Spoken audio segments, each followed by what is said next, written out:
Welkom weer bij een nieuwe aflevering van Nieuw Voor, de podcast over de toekomst van ons landbouwsysteem en de biobased economie. Elk gesprek is een puzzelstukje bestaande uit nieuwe inzichten die ons gaan helpen om het grotere verband te kunnen duiden. Mijn naam is Alexander Prinsen en ik wens je veel luisterplezier. And welcome to New Voor. Today the session will be in English, and that's because I have a very special guest. His name is Paul Holmbeck. Born in the USA, ended up in Denmark, and he has created the most amazing case on how organic can become mainstream, and that will be the main topic for today. Paul, thank you for having time to join me today. Well, I'm happy to be with you. And to start off, because I feel that most people have no idea who Paul Holmbeck is and how he ended up as an American in the Danish organic movement. Well, it's a very simple answer that it's love brought me to Denmark. But for many years, also before I came to Denmark, I had been involved in environmental causes, and I'd been very involved in grassroots organizing, actually within low-income housing in the inner city. So I was doing a lot of grassroots work, and my day job was as a journalist. But when I got to Denmark, I was really intrigued by the organic movement. It was, not large at that point, but I got some organic food into my kids' childcare center. We started a food buying club, and this was all before we had organics in retail. And and then a job opened up with the organic farmers to be a policy lobbyist, and I went after it. And to my surprise, I actually got the job. And I think for most people it's also interesting. You actually have a journalist background. Has that been very beneficial? For I guess about 9 years. I was a stringer for a lot of national papers: New York Times, USA Today, Boston Globe, in the United States. And then when I came to Denmark, I was writing mostly about Scandinavia, for papers in the United States. And has that also benefit that the organic movement said, a journalist, that would be interesting? Yeah. But I'm also asking that because journalists tend to have a more, they tend to research everything from different perspectives.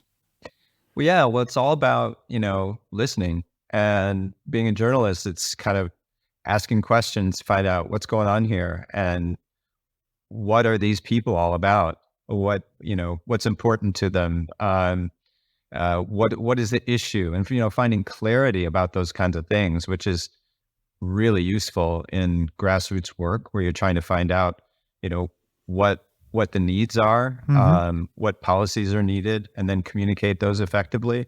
And then I think, it also helped with the media itself because, I'd lived on selling stories to editors. And so, often just, identifying what is an interesting story helped us, in the early years to get a lot of media, just that steady drumbeat of focus on organics as part of the solution, get those organic farmers out there getting interviewed, telling them why, they became organic farmers. So the work as a journalist really was very, very useful. Also, and just internally, working with people, finding out, with the farmers, the processors, the traders, the food professionals, what do they really need? And how did you approach the transition which Denmark is now famous about? How did you realize, or rephrase, how did you push organics to what it is now, and what did it take to get there? Wow. Well, I think one of the things that's different in Denmark, as I look around both Europe and also in North America and Africa where I'm working, is we managed step by step to kind of get our hands on the levers of change, to set an organic agenda and position organics in the market, position organics in policy as a part of the solution to a whole range of problems, and also position organics well within the agricultural sector, which was quite hostile towards organics, at least when I was starting up. And, we had to work really on those relationships to position us as colleagues and not enemies, and try to diffuse as much as possible the hostility and looking at organics as just a criticism of conventional agriculture. And I mean, policy making is one, but how did the actual practical played out? I mean, you've mentioned you got the farmers on board, you got the producers on board, the retail, the restaurants, the consumers, and even the politics. That is there's a lot of frogs in the bucket. And what was required to align them all? But what was the common denominator in that? The common denominator in all of that has been to have constant focus on creating value for others. Mm-hmm. So in the political sphere, our approach hasn't been to come in saying, this is what you need to do for organics, but this is what organics can do for you. And so right from the start, we just started working with all of the different political parties, where we had really only one that supported us, but now it's 11 out of 12. And that's because we brought organics as one of the solutions to the problems they wanted to solve. And so for some parties, it's, better livelihoods for farmers or better export sales. For others, it's, the green agenda, protecting our drinking water, protecting water quality, nature. And for others, it's just animal welfare, maybe. So, but, it's a kind of a, empathic process. I mean, what do they want to solve? How can our organic agenda help them with that and create value for them as politicians or ministries? And it's the same in the market. Going to retailers, we were the first country to really break through, establishing partnerships with individual retail actors. And we did that by motivating them by what organics could do for them. Mm-hmm. One thing is sales, of course, but it's much more than that. What it could do for their brand as a whole, that they're strong on organics, the values they can communicate, but also for, people working in retail, really being an exciting partner for them, so that, their work just becomes more meaningful and fun. There's other arguments, about that organic consumers buy more when they're in the store each time. There's a lot of other things. So just kind of tapping into the motivation factors of retail. And then, with farmers, it's much the same. It's about what motivates farmers. Well, it's a higher price, obviously, but also the craftsmanship of Mm-hmm. organic farming. I mean, it's really exciting, and trying to gradually shift the opinions in agriculture towards that organic farmers are actually really good farmers. There are real management challenges here that you have to be a really good farmer to manage. And just, trying to, show that this is an alternative pathway for them. And that's really true kind of across all of these different actors that need to help to move organics forward. And that also implies that you needed a lot of consultations then. I mean, you actually needed 20 years, 2 decades to come as far as you are now. Well, it's, it's gone in kind of some jumps. And usually that's had something to do with how we've been able to utilize the conditions around us. And so when there was more focus on particular environmental issues that we could be a part of solving, Mm-hmm. we jumped right in there as part of the solution. And so that's one of the reasons that you see Denmark has integrated organics as one of the tools in a whole range of broad policies for pesticide reduction, rural development, public procurement, Oh, climate. really? So we're part of the solution. So it's that kind of, you have to be aware of, tuned into your environment. What are the opportunities, the salient issues? And it's, it's similar in the market. But I mean, once it's embedded in the national strategy, I can only assume that it's much easier for the implementation and all the other actors to jump on that. What I'm really Well, it curious. requires constant lobby work Yeah. because there's so many competing agendas. And even within agriculture, there's huge investments in some very small marginal changes sometimes, or technologies that only have marginal importance, to just kind of tweak the current conventional practices, while we're fighting for, developing organics as a real system change. And we've always been much, much smaller than the conventional farm organizations. But gradually, they've seen that this is, one of the pathways that they also think there should be research in, and there should be Mm-hmm. development or subsidies. But it's a constant effort, and that requires that the organic organization itself has to be unified, and it has to be capacitated. There needs to be, professional people who can work with lobby work, but also in the market, motivating retailers. I remember the difference it made when I could hire my first person who had actually worked in retail, understood the language, the motivation factors, had some contacts. And I look around Europe, and very few countries have organic associations that have an actual market catalyst capacity. And that is a real problem. And it needs to be developed in every country.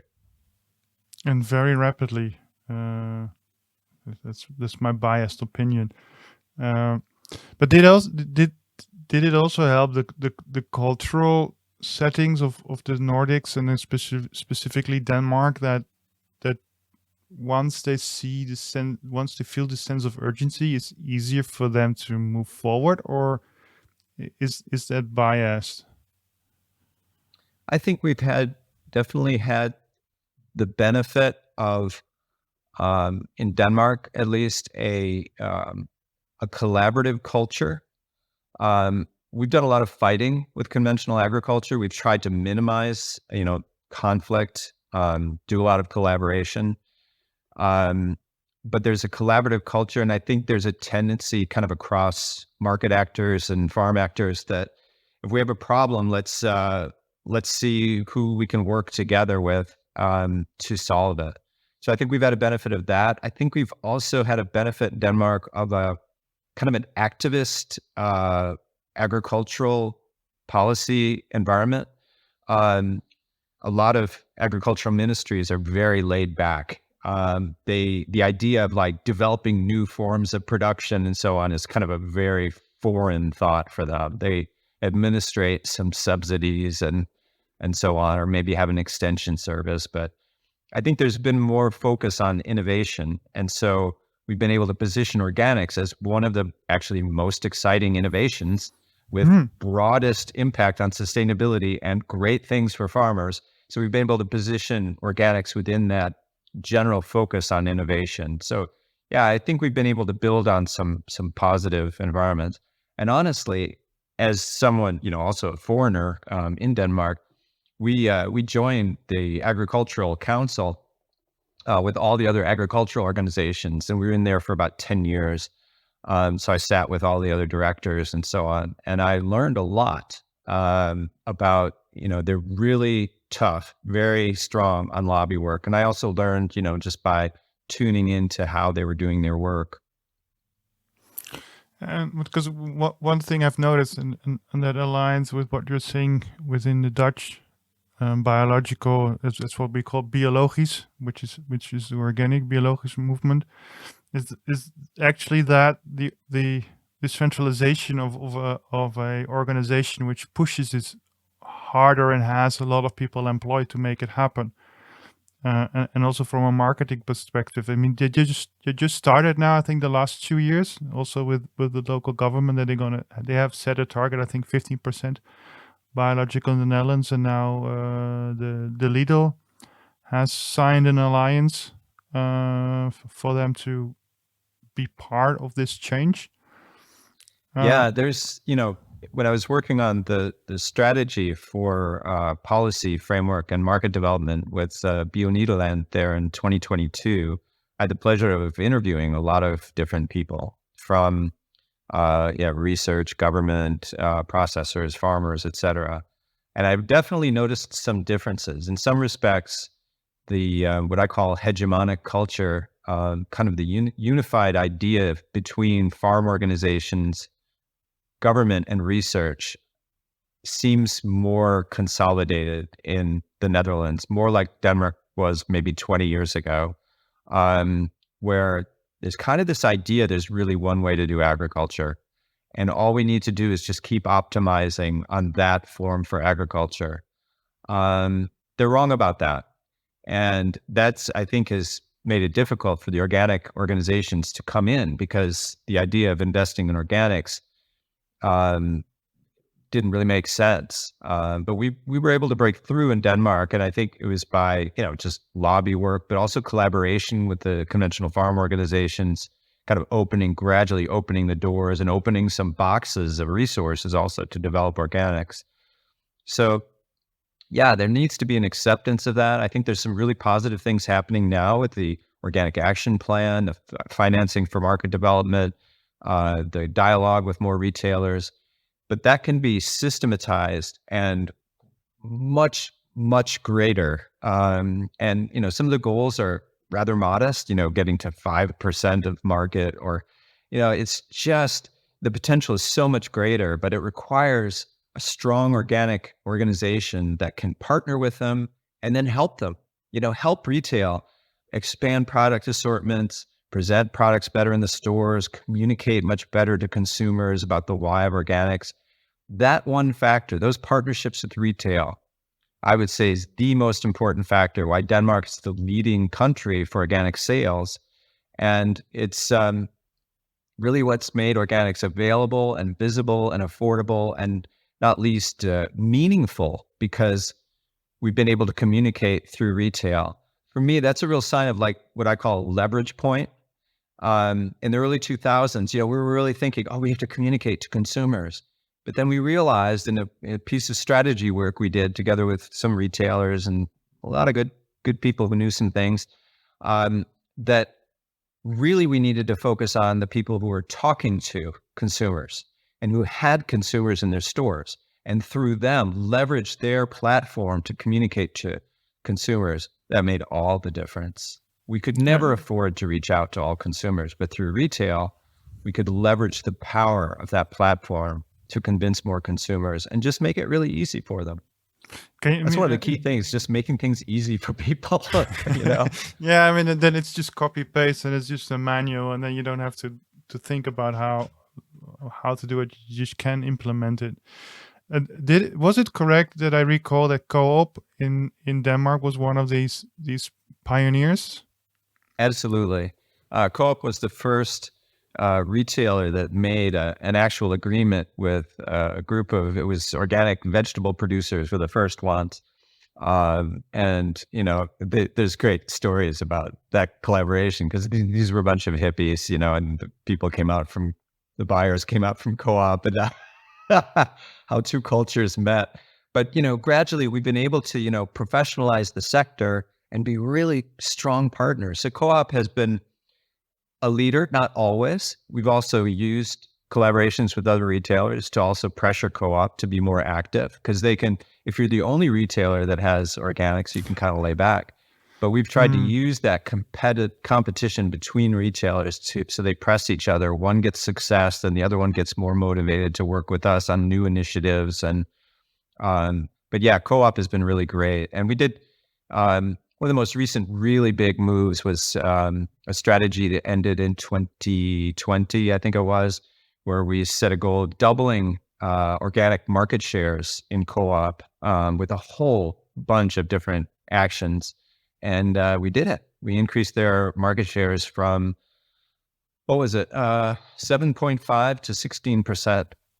Oh wow! Yeah, I know in the Netherlands that the plus is also moving fast, and it has selected a couple of categories where they only will offer biological and not Yeah, that's a really conventional anymore. interesting approach. And I mean, for me, they tend to become more like an ecological retailer now because it's so visible that they have biological products, and they are open about it. But then it's me talking as a citizen consumer, walking through the shop, and which is different. But by if you go to the let's say stock owned retailers, then it tends to feel like more like greenwashing in some way, although they have the good intentions. Yeah. I mean, just one of the most effective tools we've used is just to go into these retailers and take a look at their entire product assortment. Oh, really? And point out where all their gaps are. And there's this great analysis that Co-op did about, where we ended up with this analysis about a stairway. And typically, most people start with, at least in Denmark, it's a little different in other countries, but start with usually some dairy products, some vegetables, and then they kind of work their way up to the less and less common organic products.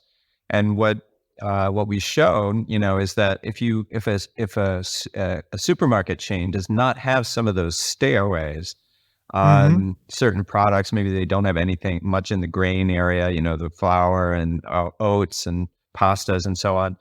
If they're missing some of those, they not only lose the sales of organic on those products, but also on the products further up, because they're not helping consumers through their journey up to, where they're gradually getting up to kind of the indulgence products of beer and chocolate and, and all those things. So it's just really important to identify those gaps and help them to fill those. And that is interesting, because then you're also helping them reshape the routes within the retailer. Yeah, and inspiring them, and then they can use, things that they're doing in store, but focus on whole categories of organic products that, some consumers haven't even gotten started with yet. Do campaigns on certain categories, because a lot of the benefits of organics, is it's different for different categories. So for fruits and vegetables, maybe it's a little more on the issue of pesticide residues. If you're over on, some of the grain products in Denmark, at least, that's one of the things where we use to document how much of our drinking water you can protect, because it's all this area where you're not spraying and not having too much nitrogen. And then, on the meat products, it's animal welfare. So, really targeting to categories, having them in the right place in the stores, running campaigns on specific categories. There's so much that can be done. And some people think, and I remember in Denmark, I mean, they would say, it might get up to 1%, or it might get up to 3%, but then it'll probably even off, or the conventional will become more like it, and then it'll disappear. And, we just kept going 1%, 3%, 5%, 10%. We just have kept growing. So I'm tempted to say no limit on how big organic farming can be. We have 30 to 60% of the market now for a lot of basic foods like milk, eggs, flour, oats, a number of fruits and vegetables. Even bananas. So we're the norm. It's not a niche. It's a norm. And that is extremely interesting, that, that organic can grow, I would say, fast in based on what you're saying. I think in the last 10 years has been an acceleration. So to achieve that growth in 10 years is a lot. But then again, if you look at the market players and we are always saying the conventional and the organic farmers. My question is, if you move that fast, how do you enable the supply to cope or to follow the demand? Yeah. Well, in Organic Denmark, our efforts, but also the types of policies we work for, we've always tried to have a balance of push and pull. So things that are driving transition in farming, bringing more farmers into organics on the one end, and on the other end, driving market, growing the market so farmers can sell their products. And this actually is developed to such a level that we can actually do prognosis looking forward, estimates of, how much, as public procurement moves in this direction, but through dialogue with retail, what kinds of future development in different categories. And then we can actually go out and look for specific farmers, in, pork production or in certain types of vegetable production, or just existing organic farmers that then can, plan better. So we tried to create a balance between demand, supply and demand, basically, but preferably both of them going up at the same time.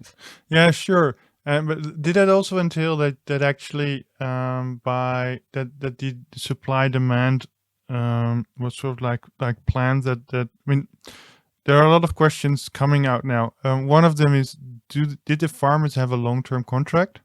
Because Yeah, I mean, we have. I mean, in some categories, the cooperative movement has been really important for us, also in managing and forecasting and managing supply and demand. yeah, Not so much the demand side, but making sure the supply does not move too fast. So, the dairies have not been willing to take in. Like, we've had farmers on waiting lists to become organic farmers, but the dairies won't take more in until they see, the market growing. And so that's, a great argument to get policy to invest more in market development, because then we get more farmers converting, and then society has cleaner water and cleaner nature. And so, yeah, but the co-ops have been so important there. And sometimes they were a little bit of a barrier in the beginning, because, the cooperatives had this sort of one farmer, say all farmers, same price, so they wouldn't give a higher price to organics. But once we got through that piece, they were willing to pay a premium. Then it was about getting them involved in actually marketing actively the organic products, rather than just kind of having them on, So, but they've, yeah. but now, they've really been important in also, in buffering price swings, of course, for farmers. So cooperative movement is just so important there. And well, you mentioned it also just now, with the price differentiation between, let's say, organic and non-organic. And do you see also that the price is now lowering on organic, or is that because if there is more demand, you would naturally say then the price for organic is going down? Yet from a farmer perspective, if he farms organic, his cost structure will also change drastically compared to the traditional way of farming, because he will require less input costs. That means the margin will increase. And then if you look at from a business modeling perspective and business economics, you have the valley of death. And a lot of farmers I spoke here in the Netherlands, those who have transitioned, the pioneers, somewhere they've had some money stashed away, or they found an investor who was willing to invest. But you have a large majority behind them, which don't have these deep pockets and don't have the space to experiment. Let me use that word, to make the jump. Yeah. There's some real handcuffs on farmers, and a great deal of debt. And so there's definitely reason to be risk averse. So as a farmer, what we've tried to do is to buffer that and ensure that we could go out, do the marketing, create the demand, create the higher premium price, create competition for their products, so that, retailers can't offer nothing for their products. Occasionally, we've had to take, mostly we're all about cooperation and collaboration and motivation and so on. We've had to hit hard a couple of times on retail, for example, on the price of milk. when they've cut the price of milk on both conventional and organic, we've been out, passing out milk free on the street to say, might as well be free because it costs less than water now. And this is bad for nature, bad for farmers. So we've had to, fight to put focus on fair prices for good products. And last time when Aldi led the way on price cuts on milk, we put out a video saying, all the benefits of organic milk, and then, buy organic milk, but don't buy it at Aldi because they're driving prices down. So occasionally we've had to put some focus on that. But basically on the price issue, there's a whole number of things that we've had focus on to try to keep the price premium in the stores as low as possible. And partly that has to do with scale. Partly it has to do with, we had the battles of, not having higher margins on organic products in the stores, and then just having the same margin, and in some cases having lower margins. But we do need some real game changers that level the playing field in the market. Differentiated VAT, for example, on products. If a country has a VAT on food, you could remove that on organic food or cut it in half. I mean, if we just cut our 25% VAT on food in half in Denmark, we would have a number of organic products that would actually be cheaper than conventional products. Oh, really? So that's one thing. And then there's, a number of other political steps that could ensure that prices reflect the environmental consequences of production. So pesticide fees on synthetic nitrogen, where there's high use of fossil fuels in production, fees on imported soy from South America, for example. So, I think there's a lot could be done to level the playing field in the market on prices. Could you elaborate on that one on the taxes? Because this is the first time I'm hearing that. I think it was I've read in my research that Denmark had a pesticide tax. Is it true?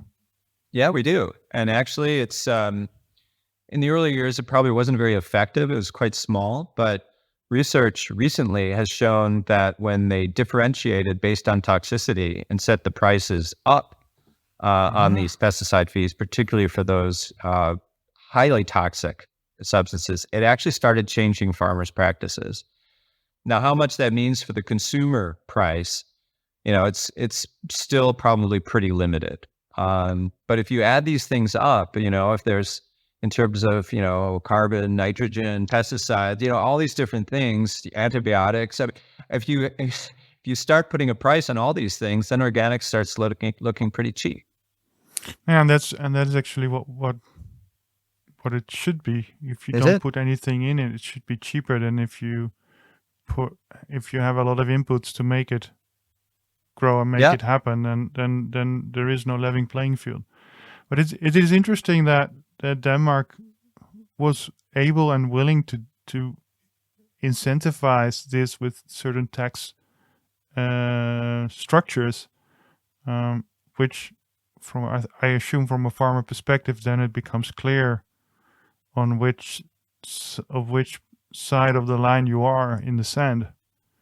Yeah, those kind of fees also send a signal. I mean, it's an economic signal, but also just sends a signal to farmers about which direction things are going in.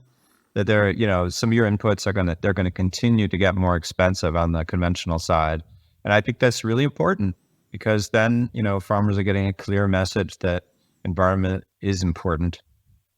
And going back to the retailers, I was on a conference yesterday, and one of the organic people had a presentation, and he mentioned that in general retailers take up 50% of the retail price as a margin, and the rest of the price the other half has to be distributed along the value chain, which is ridiculous.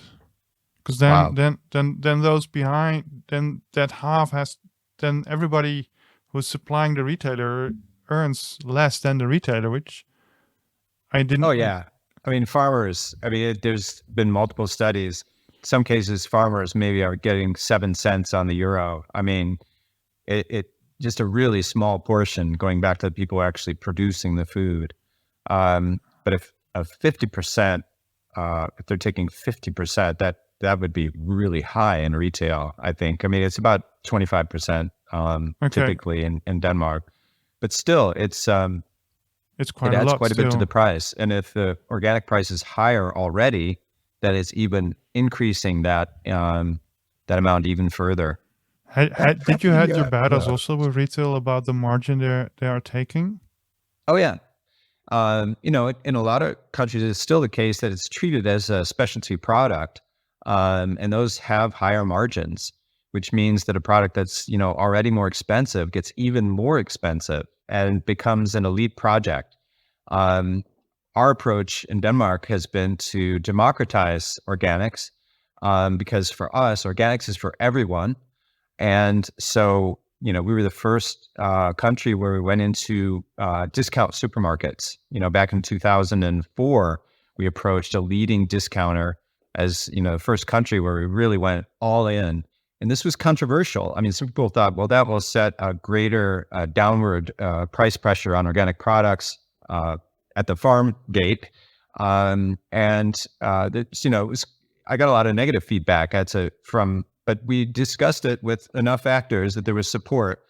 And that ended up being absolutely catalytic in the market, because then all of the discount retailers and the other retailers had to also expand their product assortments. And the slogan for that retailer, Netto, which is today is actually the retailer that sells most organics in Denmark, their motto was, everyone should be able to afford organics.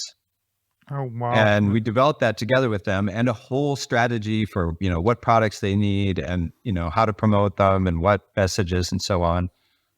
They're still using that slogan today. And I think it's really important that we show that organics is for everyone. It's not an elite project. It's not for the rich. Everyone deserves organic food. And so we've tried to really communicate, and in our communication in general, I mean, we've tried to really be, positive also about, what organics can do for you and for the planet, and just bring those messages, the steady drumbeat of those messages everywhere people are, and they are also in discount. But that's helped bring margins down. That's one of the other issues that's helped us bring margins down. And then we've just had direct dialogue with individual supermarket chains where they say, okay, we want to cut prices on all of our fruits and vegetables, and that was part of our strategy with co-op there, the last big strategy. And they said, well, we're going to, we said, well, are you going to pass that on to the fruit and vegetable producers? Oh yeah, well, maybe a little, and so we said, well, we don't want you to do that. So we had this back and forth with them, and eventually they said, we'll eat it. And we actually made a campaign out of it. They said, we are going to cut prices, and we're not going to send that on to the farmers. And it became this whole campaign. It was great. They called it 200 million kroner worth of love for food. And they earned so much money on it. They ended up selling so much more, and they got all these, consumers in their stores that were buying other products also. So they just, they were really smiling. One thing then comes to my mind, because in a transition, you always have parties, actors that have invested interests in conventional. And if you move away from conventional to biological, how has that playing field played out in Denmark? Because I assume they are not happy that it's moving towards organic. Well, we tried to work really closely with, the larger food companies to get them involved in organics, and they're growing organics. So in that respect, organics becomes an opportunity for them as well. And it also becomes a part of their brand. It strengthens their brand as a whole. Mm-hmm. And major companies in Denmark that have, really built that into their strategy, that this is actually the organics. This is like the tip of the spear. This is where we're developing a lot of new practices, and this is part of our brand. So yeah, we've tried to, identify the benefits for them in that transition to organics. And we've also needed their muscles a lot of times, in these really big campaigns we've tried to put together. Having some of these bigger companies with has been really helpful. It's helped us reach a lot more people. So I think it's really important. You need these, innovative, smaller organic companies that are really driving innovation, developing new products. They were the first into, plant-based organic, and other things. And it's, but you need also the big company. And there's a nice dynamic between those things. It's an ecosystem, so you have these innovative, organisms, pressuring the larger ones to do more. And then when they get better, the small ones have to be even more innovative to continue to compete with the larger actors that sometimes have lower prices. And did it also imply that you had a conversation about ESGs and CSRD with them? Because in the end, they have to report their environmental scores. And yeah, well, a lot of these conversations happened long before ESG. But yeah, I mean, now it's clear that organics contributes across a whole range of sustainability goals. So just like in the political sphere, it's like it's one-stop shopping for a whole range of good things. And so for ESG reporting, organics contributes across a whole range of goals that companies would have. Now, I think the organic movement needs to sharpen our documentation on outcomes. Like what we do, the whole organic standards guarantees a whole range of positive practices for climate and soil and biodiversity and animal welfare. But we need to also have, the translation of those practices into concrete outcomes, numbers of tons of CO2 emissions reduced, for example, that are water protected, drinking water protected, so that those can, easily glide into the ESG reporting for companies and retail. But if I would summarize what you've been telling now, is that actually you have become a marketing consultant for the retailers on how they can actually create better profits by transitioning towards organic. Yeah, I mean, I call it a partner. That to be a really good partner for retail, and the same is true for food service, and for allies in environmental organizations. It's like work with them in a way that their work gets better, and that's what it's about, being in an ecosystem. We have political ecosystems, market ecosystems, farm community ecosystems, and what we bring needs to add value to what's there. Like in any natural ecosystem, there's a lot of mutuality, organisms bringing nutrients to each other, helping them exist and live, and bringing resources to them, and then receiving things that you need. So I think just really, bringing value to retail, but to any actor really.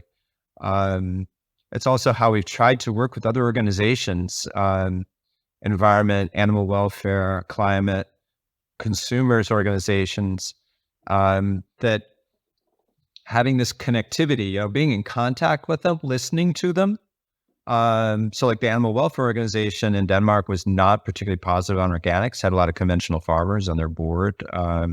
But we got their people out and met with our committees of, pig farmers, dairy farmers, and we listened. We listened to them about what they thought needed to be better in our farming, and they could see that we actually changed some practices. Not everything, we didn't agree about everything, but we were listening, and we had this sort of, then you develop over time kind of an understanding and a solidarity, and also you get lots more information. And that's what we need to be porous, like in an ecosystem, getting information from environment and animal welfare and climate organizations, challenging us, but we're also in solidarity with them. And so when the shit hits the fan and there's some kind of case, or opportunity, then they're truly strong allies. Also in the political sphere, So that kind of ecosystem thinking, I think, is just so useful, whether it's political or even the market ecosystem. Yeah, and then going back to your background, I think you were on the right time, on the right position, being a journalist and having experience in grassroots projects, because this is actually what you need to drive this kind of change. And I feel you have a really good marketing background, so you also are able to translate that into words or into framing that people actually understand. And that is not easy with these complicated issues always. And as it is systemic, how do you separate things so that people can understand it and yet keep track of the whole system? Yeah. And it's we're really fighting for a holistic systems change, and not everybody's there, so you have to take them where they're at and then try to also introduce some new elements to things. And I've seen it in so many different areas, like in the policy area constantly, they'll be focusing on one problem at a time. Now we're going to reduce nitrogen.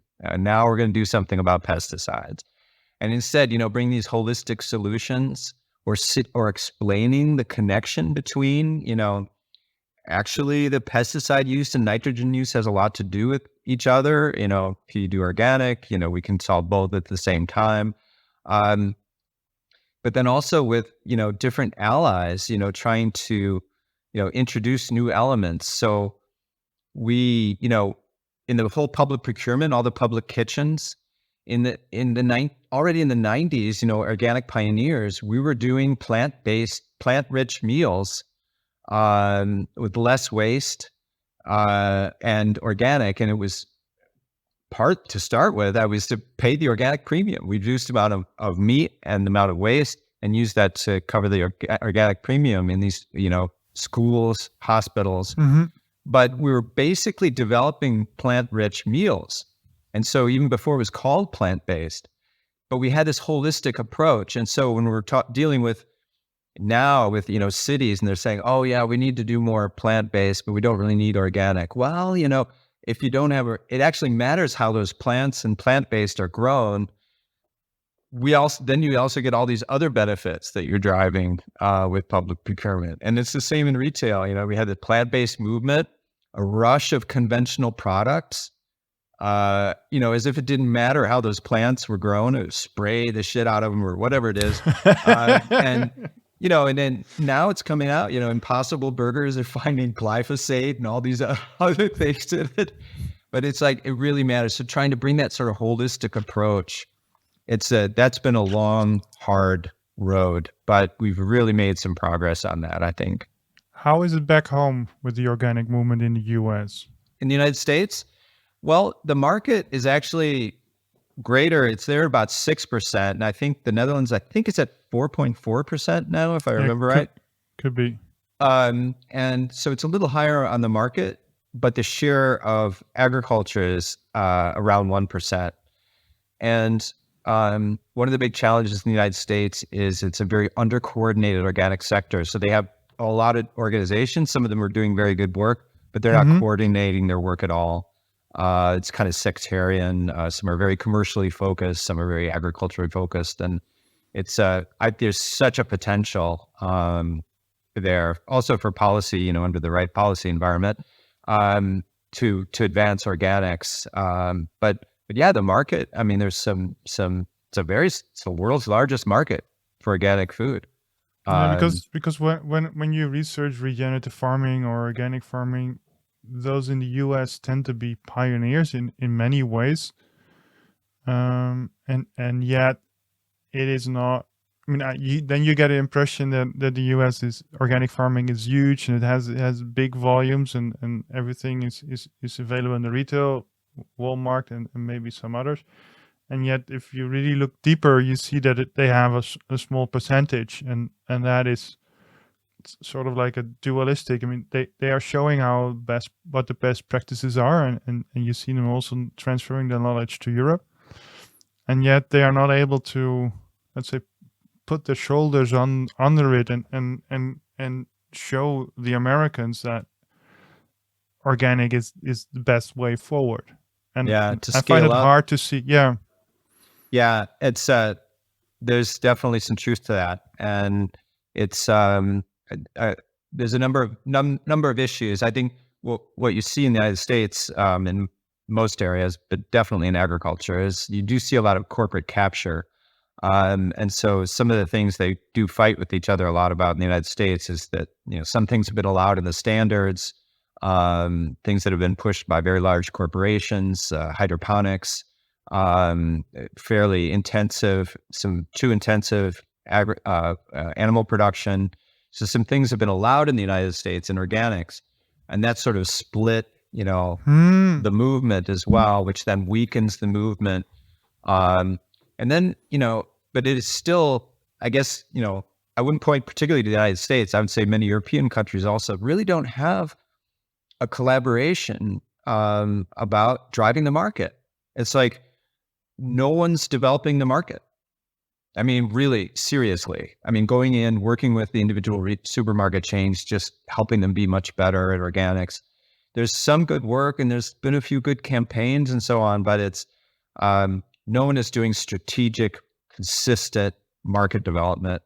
And then on the farm side, it's farm organizations, that could be expanding organics in agriculture are very undercapacitated. So in terms of getting out, walking the farm with more farmers, talking about how their farm would look as an organic farm, where the challenges are and where the opportunities are, there's just too little of that. And that then also explains the lack of traction, where the citizen really wants it, and then the consumer is influenced by the marketing, and the marketing needs to be supported by organic movement, showing them that the marketing is actually profitable. And now it's it has to be a premium, otherwise it will never be profitable. Yeah. What do you see happening in other areas in the world? I mean, you're also working in Africa. Is organic there booming, or is it the same story everywhere in the world at the moment? Yeah, it's growing. I think what we see generally in the global South is that there are, there's some good mobilization going on for policy. Last year we I've been supporting the government and organizations in Tanzania to develop a national strategy for organic agriculture. And now we're in the implementation phase and ensuring financing for training of farmers, development of markets, and development investments in supply chains. A lot of the challenges are the same. There's cultural differences for sure. But there's a great potential, and there's a real interest from farmers. And one of the real differences, a lot of people say, organics can't feed the world. Well, food security and nutrition security is the biggest motivator for organics and agroecology in the global South. Because through, putting focus on creating more fertile soil, doing multi-cropping, you're not only getting better total yields, but also more diverse production. So you're reducing risk and at the same time diversifying your nutrition base. And so they're getting good results. And so there's a lot of really good, kind of grassroots strategies to disseminate knowledge about organic and agroecological practices. We actually took one of those forms of knowledge dissemination called farm family learning groups in Tanzania and Uganda back to Denmark many years ago, and called it barn schools. And it's a very popular way that farmers in Denmark share knowledge now, moving around between each other's farms, setting focus on a single challenge at a time, and bringing the collective knowledge of those farmers to work on solving those problems. And it's like those kind of exchanges, we need a lot more of those things because there's a lot people can learn from each other. So yeah, there's some great, organizations and, but it's, capacity of those organizations to develop markets and drive policy is of course limited. They need a lot of support, just like in Europe.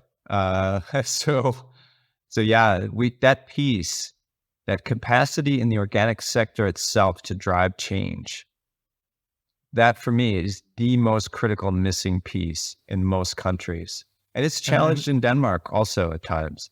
And Paul, I'm just curious, and does it then mean that let's say the brand, the organic brands, so those who use organic agriculture as in their products to the consumer, are they able then to fund these kind of organic movements? Because a retailer is big, but the retailer also has big global brands in them, and they have the money and the cash to do the advertising and to do the neuro programming of us as citizens.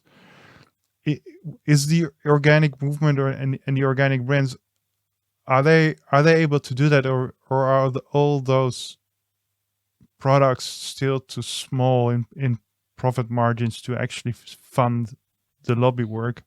Yeah, there's like a dynamic there. You want an upward going spiral where you have, farmers and processors and traders that are, doing better and then can reinvest in their organizations. And that's definitely part of the dynamic. But then, at least in Denmark and some other countries, it's on that base of member support. And I would definitely encourage, companies that are not members of their organic associations should become members and support it, because it lifts all boats.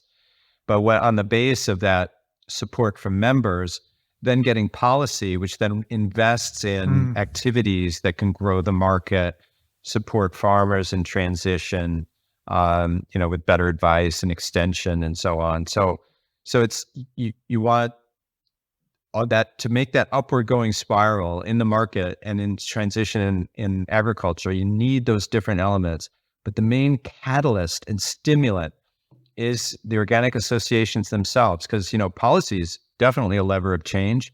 Well, where does that come from? And market initiatives are also a lever of change, but who pulls that lever? I mean, it really has to be the organic sector. And if I have one criticism in the Netherlands, I would say that it's been difficult to get government to understand that when they're investing in, for example, market development, that it's very important to invest through the organic associations, because then they build capacities, they bring actors together, they leverage the power within retail. They're much better advisors to companies about, developing new products and so on. So you get this constant motor for development of the market that way. If the government just goes out and does a campaign, or does some, it's gone after that. You need to really build your motors of change.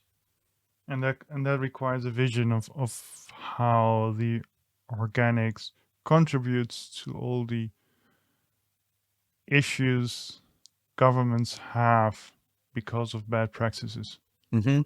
And it's also, you need a theory of change. What actors, what needs to happen in order for change to happen in the market and in the fields. And what was your theory of change? Well, to put it most simply, it is this, growing from below. So building capacity within the organic sector to be professional catalysts in the market with retail, food service, to be motivating in the political ecosystem. So both other organizations and politicians, elected politicians, but also ministries. So impacting that political ecosystem, and then working in agriculture directly with farmers, motivating, inspiring, incentivizing farmers to move. So that theory of change, it doesn't mean that the organic organizations do everything. Actually, the opposite. The idea is to motivate other actors to do something. So even the conventional farm organizations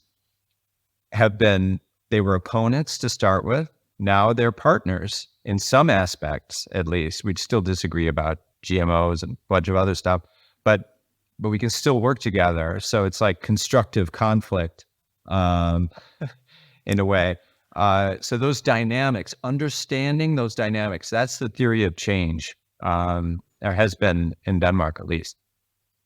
Yeah, and then I understand that once you have the leverage and the levers of each actor, then you can slowly have a strategy on pulling the levers in the right with the right energy and the right pressure to move forward. And they can be used to motivate each other.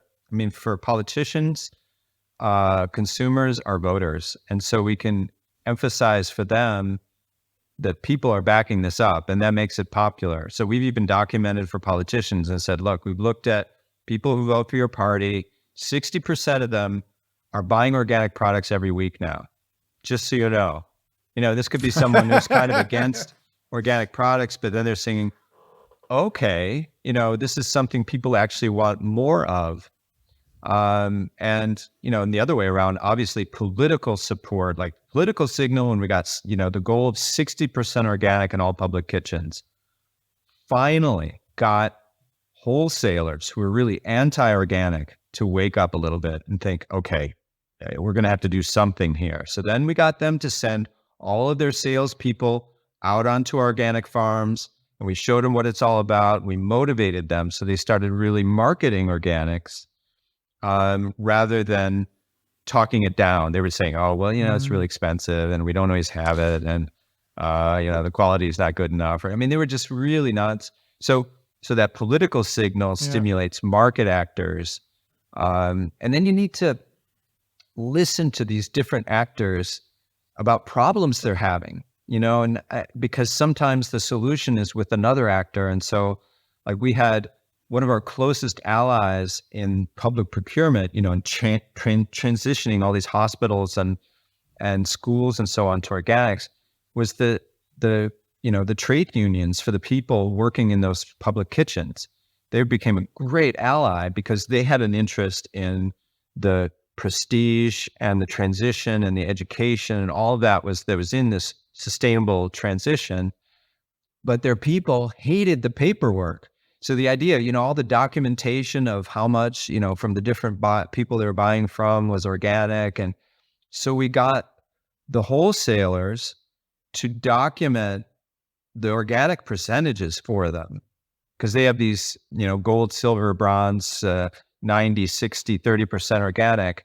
So once the wholesalers started documenting the percentages, you not only removed a negative experience for those people in the kitchens, but we started this positive feedback mechanism so that if a kitchen had a goal of, you know, a hospital had to be at 60% organic and they started getting down towards 60, then the wholesaler says, hey, you know, you got to buy more organic. And, oh, and then by the way, you know, can we help you with that? Can we help with the menu plans? And so it's just kind of set up this positive motivational dynamic. And that's what you want, because that's people motivating people through the supply chain. And those kind of things only happen if you listen to each other. And that is something I'm going to take out of this one, Paul. Listening and going out with each other, no matter if you are disagreeing, but once you're on a farm, or once you're in a place where the change is happening, then you can have a conversation about what the essence is of the change. Yeah. And what your commonalities are, and then you can build on the differences and see if you can bridge differences. Because if you agree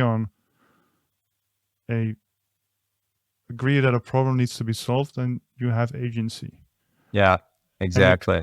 And what I've been like learning, with politicians, it's also been about, you know, besides, you know, tapping into what problems they want to solve, we've never tried to get them to choose sides between conventional and organic, because we would have lost. I mean, with most of them, they would have chosen conventional. So it wasn't about tearing down the conventional production, but it was because they don't have to choose sides in order to build up the organic production with good policy. No, as long as they experience it and see it themselves and understand the story behind it, then they can learn about it. I have one question, last question, Paul, and I'm asking that because eventually we're coming to that point. How, if you reflect back to the journey you had in Denmark, and also if you're reflecting back to all your advisory work, how much is it about personal leadership, personal change, insight that it can be done differently? Because it for most people, change is a fear and an obstacle, and understanding the benefits requires that you look inwardly and you reflect, and reflecting is something humans can do very well, but they will not do that voluntarily. There must be something been triggering them to reflect. Yeah. How if you look back at the work you have done, what has happened with the people? Did something happen with the people you worked with? Yeah, it's I mean, people are motivated on all different levels, and in a variety of ways. And I think, if you I think first you need to bring to others that you wish them well, and that you are positively intentioned towards them. And after that, then I think it's also about, what is it that motivates them? And I think that can be curiosity. I mean, it can be ambition, craftsmanship. Like, I think like some wholesalers were actually motivated by, we can be the best to solve this. And farmers can be motivated by seeing other farmers, the social element. Because the social element can be inspiring. A lot of farmers look to what they consider the best farmers to say, what are they doing? So we'd actually actively headhunted leading farmers to get them to at least just say they were thinking about organics. It was a possibility for them because it sends a signal to others. But then also just farmers just learn from each other really well. And that also means, and farmers, they were the ones who taught me also. I think I've always been kind of collaborative, but on the issue of, criticizing conventional farming, I just will never forget the farmer who said to me, he said, I would rather be playing cards with my neighbor than arguing with him about what our organizations have said about each other. And so it's just, maintaining that good dialogue with neighbors, because we try to see every farmer as a potential organic farmer. And that means, some you can't avoid pissing them off. If you talk about pesticides, that you don't use pesticides, they're going to see criticism of themselves. But I think, bringing goodwill, and then tapping into, how different people are motivated. And then I think it's just the joy of working together. I think there's also with people like you're not used to working together with. It's kind of interesting. It's like, for me, that's diversity is strength. That's part of the organic ecosystem thinking. You need greater diversity. Well, I think that's really true in humans making change together, is that, those kitchen workers who get a dialogue with some farmers, or those, farmers who get more insight in consumers and what they're thinking, and can work together with them, or work together, to develop new products. It's when we got retailers and a mill owner and a farmer together with one of our product development experts from Organic Denmark, and they developed a whole range of new products from this particular island that then could go 100% organic, based on old grain varieties. I mean, they were all totally into this because it was a really exciting idea that challenged each of them. But because they were together and they had this shared idea, God, we can do this. Then they give it that extra effort, and use their best self. And I think just, that's joy and motivation. And that's always needed in making any change. It gives people courage also to try new things, take chances, and then support people. And when things go badly, support them anyway. So yeah, I mean, that's some of the things I think have been important. Thank you, Paul. You bet. En wat vond je van het gesprek? Is het je wat waard om ook donateur te worden? Dat kan via Petje Af of via de Nieuwvoer website. Hieronder zul je de links vinden. Want juist jij maakt het mogelijk dat ik de gesprekken voor iedereen toegankelijk kan houden. En, nog belangrijker, dat ik nieuwe edities kan blijven maken. Ik hoop je een volgende keer weer te zien. Dankjewel.